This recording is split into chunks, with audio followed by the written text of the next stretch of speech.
Hey, welcome back to the shop. I'm Jason, and today we're going to be covering a quick DIY on changing my pre and post filters on my Aquasana 1 million gallon water filtration system. Let's get into it.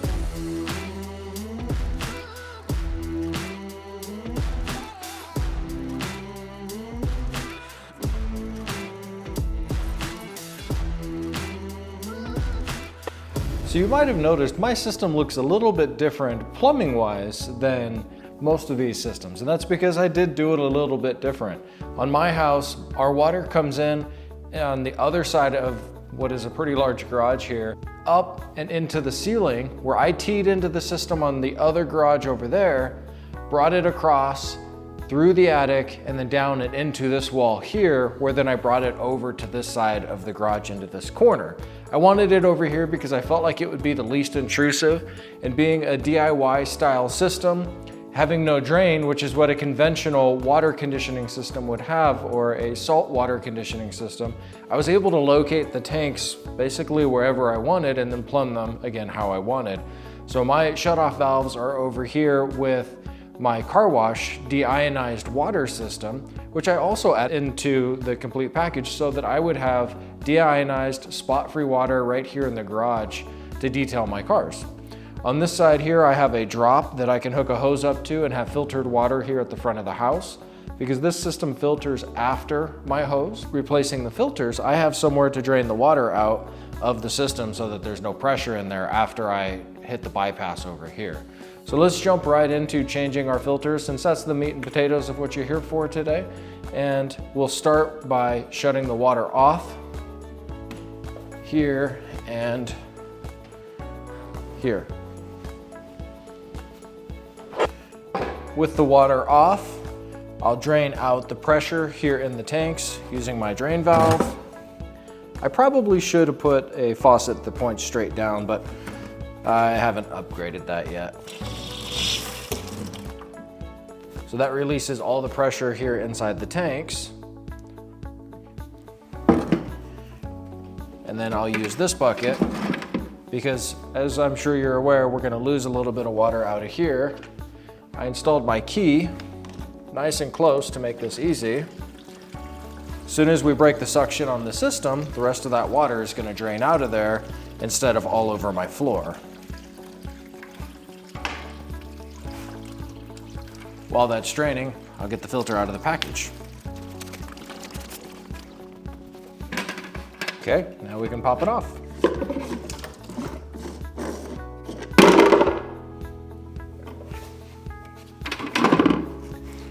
We have a bucket to drain the rest of our water into.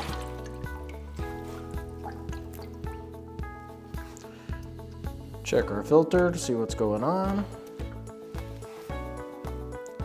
Check inside our container. There's a little bit of a deposit down in there, so we'll rinse this out.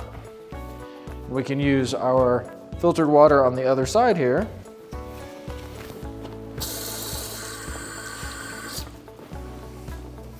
From our deionized water filters. And if you don't know what those are, they're just about the best thing you could possibly use to keep your car looking good. It's what car washes will use, is spot-free water, deionized water. Make sure I don't have any debris on there.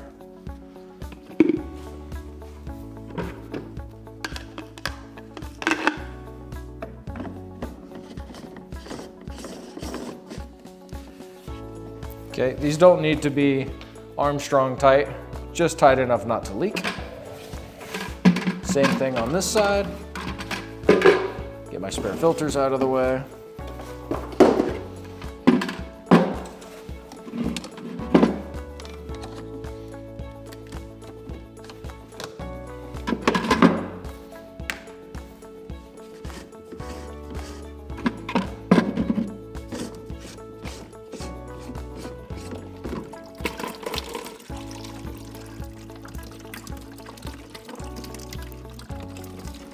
It's all that water I was talking about.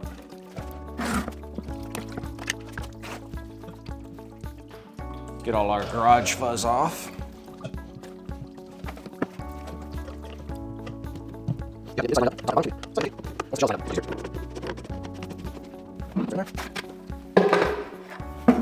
You can see I have my tanks elevated. I built a platform here on the floor that was level because garage floors aren't level. This one slopes out and slopes down to quite a bit. So I built a little stage, so to speak, for it to all rest on. It's important to keep everything clean and dry. So I like to wipe up my mess, wipe up my filters. And then to purge the system, I'll flush some water through and out here instead of into my main line, just in case I've broken something free or some activated carbon comes on out. You hear the filters filling up. This is a good time to double check for leaks. Make sure you have everything on there nice and clean. Purge some of that water out of there.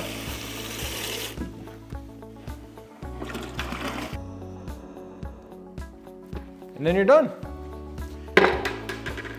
All right, now that we've got our filters changed, the next thing that I like to do is I go out to my water meter.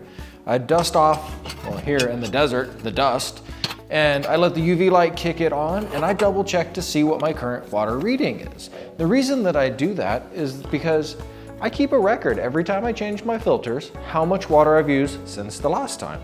That way I have some understanding of what the system is doing. My system does fill my pool, so I use a bit more water than I probably should. And I'm probably gonna run that 1,000,000 gallons quicker than I want to.